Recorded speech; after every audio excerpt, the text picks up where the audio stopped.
నమస్తే. ఇవాళ రాష్ట్రంలో నిరుద్యోగులంతా కూడా వారి ముట్టడి కావచ్చు, లేకపోతే వారి ధర్నా కావచ్చు, రాష్ట్ర వ్యాప్తంగా ఒక చర్చనీయాంశంగా మారింది.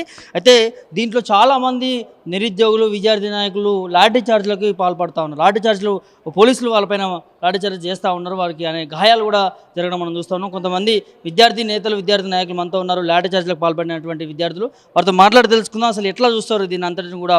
అలా ఏం చేద్దామంటారు? ఇప్పుడు రాష్ట్రంలో కాంగ్రెస్ సర్కార్ వచ్చిన తర్వాత మీ విద్యార్థి నాయకులపైన కూడా లాఠీచార్జ్ జరుగుతుంది.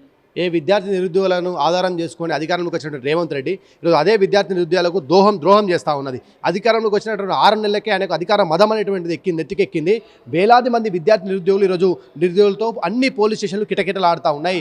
విద్యార్థి నిరుద్యోగుల్లో ఏ ఒక్కరిపైన ఒక్క లాఠీ విరిగిన ఖబర్దార్ చెప్తా ఉన్నా, పోలీసులు కూడా హెచ్చరిస్తూ ఉన్నాం. భారతీయ జనతా యువమోర్చా ఒక్క నిరుద్యోగిని మీరు అరెస్ట్ చేసినా, ఒక్క నిరుద్యోగి పైన లాఠీలు జులిపించినా రేపు అన్ని పోలీస్ స్టేషన్ల మొత్తం కూడా భారతీయ జనతా యువమోర్చా ఆధ్వర్యంలో జైలు బరో పెడతామని చెప్పేసి సందర్భంగా తెలియజేస్తున్నాం. ఈరోజు రాష్ట్ర వ్యాప్తంగా భారతీయ జనతా యువమోర్చా అదేవిధంగా నిరుద్యోగులంతా కలిసి ఒక శాంతియుత ఆందోళనకు, శాంతియుత నిరసనకు పిలిపేయడం జరిగింది. ఇంత సిగ్గుందా నీకు? అరే ఇన్ని లక్షలాది మంది విద్యార్థులు రోడ్ల మీదకి వస్తున్నారు కదా, వాళ్ళ డిమాండ్స్ నిజమైనవి కదా అని చెప్పేసి కదా నువ్వు పనిచేసి ప్రజలకు అనుకూలంగా, ప్రజల అభిష్టానికి అనుకూలంగా ప్రభుత్వం రన్ కావాలి తప్ప నువ్వు పైన కూర్చొని పెత్తందారి వ్యవస్థ లెక్క నువ్వు నడిపిస్తాంటే కాదు అని చెప్తున్న గుంపు మేస్త్రి నిన్న లాఠీ చార్జ్ చేసినావు. ఈ చేతులు వాపొచ్చినాయి, ఈయన మెడల మీద కొట్టినావు. ఇట్లా వందలాది మంది విద్యార్థులను గాయపరిచిన ప్రతి విద్యార్థి నెత్తురు ఒకటే అడుగుతుంది, విద్యార్థి నిరుద్యోగులకు సమాధానం చెప్పాలి. నువ్వు ఈరోజు చెప్తా ఉన్నా, నువ్వు ప్రగతి భవన్లో కూర్చుంటా, ప్రజాభవన్ అని చెప్తా అని చెప్పేసి డ్రామాలు పేర్లు మార్చడం తప్ప మా బతుకులు మార్చలే రేవంత్ రెడ్డి.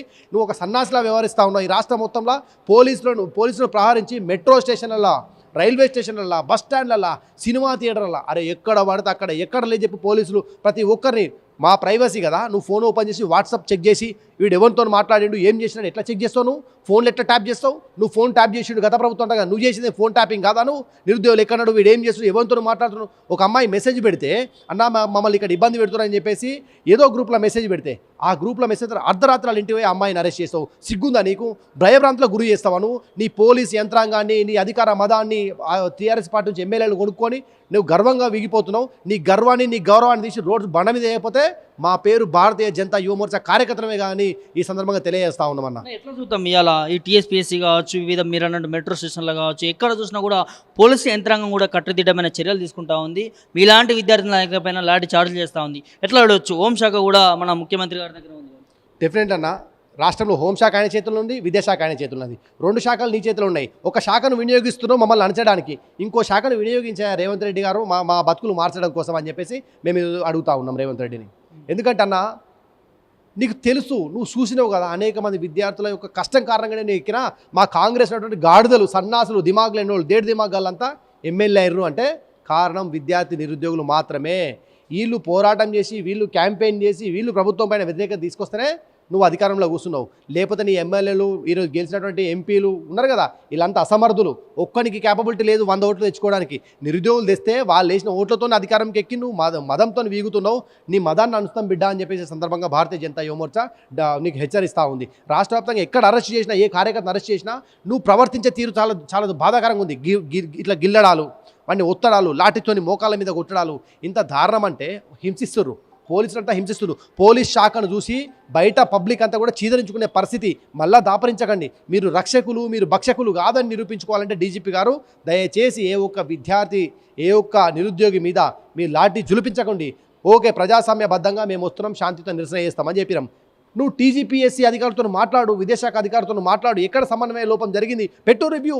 ఎందుకు చేతనైతే రివ్యూ పెట్టడానికి అని చెప్పేసి రేవంత్ రెడ్డిని అడుగుతా ఉన్నా. అక్కడ ముఖ్యమంత్రి అడిగింది కదా, చంద్రబాబు నాయుడు గారు మేము కలుద్దాం మాట్లాడాలంటే 6 తారీఖు రమ్మను కదా, గట్లా డేటీ నిరుద్యోగులందరికీ కూడా వస్తాం, మీ దగ్గరికి కూర్చుంటాం, మాట్లాడతాం. అరే నీకు మాట్లాడే చేత కాదు, మమ్మల్ని ఫేస్ చేసే దమ్ము లేదు, ధైర్యం లేదు, ఎందుకు తిరుగుతున్నావు? ఆనాడు ఆయన ఎట్లేస్తే ప్రగతి భవన్ గోడలు వలగొడతాను, దాన్ని ప్రజాభవన్ అంటే మేము కూడా ప్రజలంతా అనుకున్నాం నిజమే కావచ్చు, ప్రజాభవన్ పోతే ఏమైనా సమస్యలు తీరుతాయని. సమస్యలు తీర్చే పరిస్థితి కనీసం వినేటోడు ఎవ్వరు లేని పరిస్థితి ఈ రాష్ట్రంలో దాపరించింది రేవంత్ రెడ్డి. ఖబర్దార్ నిన్ను హెచ్చరిస్తూ ఉన్నాం. విద్యార్థి నిరుద్యోగుల పక్షాన భారతీయ జనతా యువమోర్చా కొట్లాడుతుంది. మా బీజేపీ రాష్ట్ర అధ్యక్షుడు గౌరవ కిషన్ రెడ్డి గారు కావచ్చు, మా కేంద్ర మంత్రి సంజయ్ కావచ్చు, వీళ్ళంతా పూర్తి స్థాయిలో మాకు చెప్పడం జరిగింది. విద్యార్థుల పక్షాన మీరు కొట్లాడాలని చెప్పేసి మాకు వాళ్ళు ఆదేశాలు ఇచ్చడం జరిగింది. ఇక్కడ నిరుద్యోగులందరినీ కూడా ఈ ప్రతిపక్షాలు రెచ్చగొట్టి మా మీద, మా ప్రభుత్వాన్ని కూల్చివేసే ప్రయత్నం చేస్తూ ఉందని చెప్తా ఉన్నారు అన్న. నిరుద్యోగులు వీళ్ళంతా పీజీలు చేసిన స్టూడెంట్స్, డిగ్రీలు, పీజీలు, టీటీసీలు చేసిన స్టూడెంట్స్, వాళ్ళు రెచ్చగొడితే రెచ్చిపోతారా అన్న? లక్షలాది మంది స్వయంగా ఎక్కడ సంబంధం లేదు, ఏ పార్టీకి సంబంధం లేదు, వాళ్ళే రోడ్ల మీదకి వస్తారు. ఎందుకు రోడ్ల మీదకి వస్తారు వాళ్ళు చెప్పండి? వాళ్ళ కష్టాన్ని చెప్పుకోవాలి కదా, ఎవరికో వినోటు ఉండాలి కదా.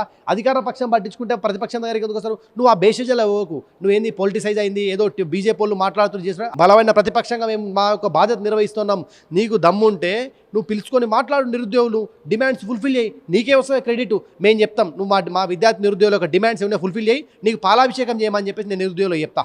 ఏం రేవంత్ రెడ్డి విను, నువ్వు ఇది కంపల్సరీ మిర్రర్ టీవీ నుంచి నువ్వు వినాలి. ఇది నీకు సన్మానం చేపిస్తాను. నువ్వు ఫస్ట్ ఈ యొక్క ఏవైతే డిమాండ్స్ ఫుల్ఫిల్ చేయమని వాడు సన్నాసి కానీ బల్మూర్ వెంకట్ కానీ పట్టుకొచ్చుకొని వాడు చెప్పిందే వింటాను, ఎడ్యుకేషన్ మొత్తం వాడి చేతిలో పెట్టి వాడు ఎంబీబీఎస్ ఫెయిల్ అయిన క్యాండిడేట్ పట్టుకొని మేనేజ్మెంట్ కోర్టులో ఎమ్మెల్సీ ఇచ్చి నువ్వు వాడిని ఏదో హీరో చేసి చూస్తున్నావు రేవంత్ రెడ్డి. నువ్వు నమ్ముకున్న నిన్ను నట్టేట ముంచుతాను. ఆనాడు ఏదైతే ఫిరాయింపుదారులు ఎట్లయితే ఫిరంగులై వేరునో టీఆర్ఎస్లో, ఈరోజు నీ మీద కూడా విద్యార్థి నిరుద్యోగులు నీ ఫిరంగులై వేరుతారని చెప్పేసి నేను రేవంత్ రెడ్డి సర్కార్ని హెచ్చరిస్తా ఉన్నా. ప్రభుత్వం ఏర్పడి ఏ నెలలుగా వస్తూ ఉందన్న, ఏ ఒక్క రోజున మేము నిరుద్యోగుల పక్షాన మీటింగ్లు కానీ, రివ్యూ మీటింగ్ కానీ, సమీక్ష సమావేశాలు కానీ, లేకపోతే నిరుద్యోగులను కలవడం కానీ ఇవేమైనా చేసిండా ముఖ్యమంత్రి రేవంత్ రెడ్డి గారు? చేయలేనా? ఎక్కడ చేయలేదు, ప్రభుత్వం అని చెప్తా ఉంటారు కదా. చేయలే. ఎక్కడ కూడా ఒక్కసారి కూడా వెళ్ళి మాట్లాడలేదు. నిరుద్యోగులు వెళ్తే కలవలేదు. కనీసం వెళ్ళి మాకు ఈ సమస్యలు వినండి అంటే వినలేదు. వేలాది మంది విద్యార్థులు ట్విట్టర్లో మీరు చూడండి, ట్విట్టర్లో పెడుతున్నారు, మెయిల్ చేస్తారు, అప్పీల్ చేస్తూ ఉన్నారు. ఎక్కడ కూడా ఒక కనీసం వాళ్ళకు రెస్పాండ్ అయ్యేటో లేరు. నువ్వే నిజంగా నీకు ఉంటే ఈరోజు ప్రెస్ మీట్ పెట్టు, నువ్వు మీడియా అయ్యి, నువ్వు 6 తారీఖు నాడు నేను బిజీ ఉన్నా, 7 తారీఖు నాడు 8 తారీఖు నాడు నిరుద్యోగులు రండి, నువ్వు 10 మందిని పిలుస్తావా, 20 మంది పిలుస్తావా, పిలువు, వాళ్ళతో మాట్లాడు.